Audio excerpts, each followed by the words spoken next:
Have you ever wanted to make Robux without actually doing anything? If so, this video is perfect for you, because today I'm going to cover 4 main ways on how you can make Robux while you're AFK. So let's get into the video. The first method is gaining donations. Now I know what you're thinking, no, I'm not talking about the widely popular donation games that are circulating around the Roblox platform at the moment. No.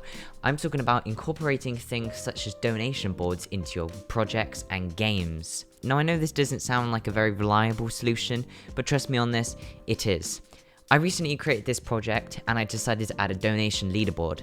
This means that people can compete, which in some circumstances can be extremely useful, for the #1 spot on the leaderboard of donations. Now here's a game you can see where people have done this exact same thing and they've gained tens of thousands and thousands of Robux just of people competing to get that #1 spot. Now as you can imagine, this is very lucrative and very useful for the game developer. So you can gain a lot of Robux just off having donations on people either liking your project or people actually competing for the #1 spot. That's why I recommend adding a leaderboard if you're going to add a donation board. The second method is making clothing. Now when uploading clothing, it instantly becomes public to an audience of however many people manage to see it. This means, let's say I created a piece of clothing today, someone on the opposite side of the globe to me, so say Australia because I live in England, they could see that and they could buy it, meaning the spread of how many people can actually see your clothing, how many people can buy your clothing is absolutely insane. But the true benefit of having clothing is that, say I created, well going back to whether I created something today, anyone can buy this at any point in time as long as it's still public. So say I create one now, someone can buy it in a year's time as long as it's still for sale.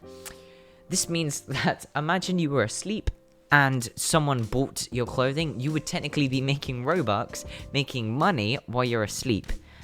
Now doesn't that sound great? The third method is holding limited items.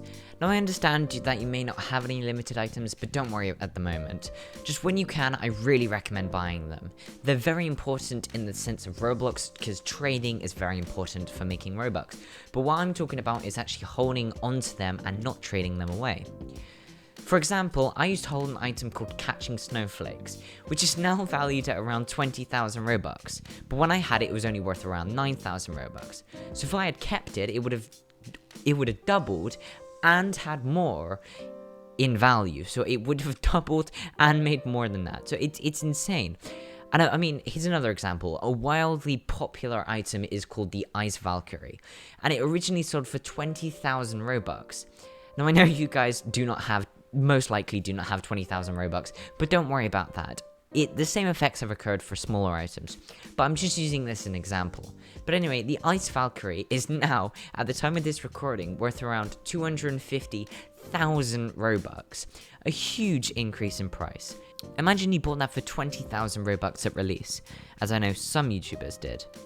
Just before I get on to the final and most profitable tip, the most profitable way of making Robux for your AFK, I'd like to mention that the channel is currently not doing great on statistics, meaning that a lot of you aren't subscribed, so it would mean a huge amount if you could hit that subscribe button.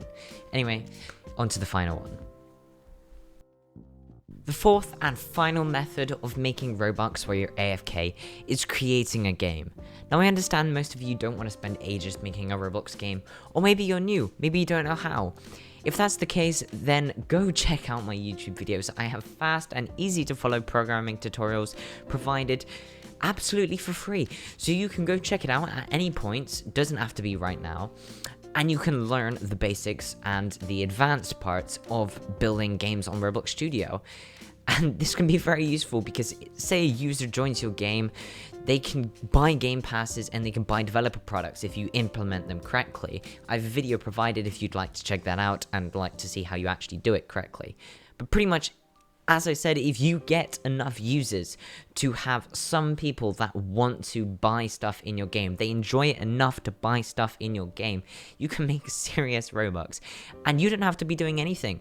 As soon as you create that game and as soon as people start playing it, you can do whatever you want and people will still buy stuff. They will still play the game.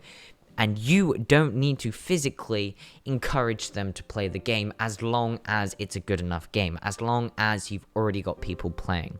Anyway, that's it for today's video. Thanks for getting to this point of the video. I hope you enjoyed. I hope you learned something new. And first of all, just before we close off, I understand I have not been uploading. I'm sorry. It takes a while to make these videos and it also is sort of difficult to manage it. But anyway, I hope you learned something new, and I'll see you guys in the next video. Goodbye.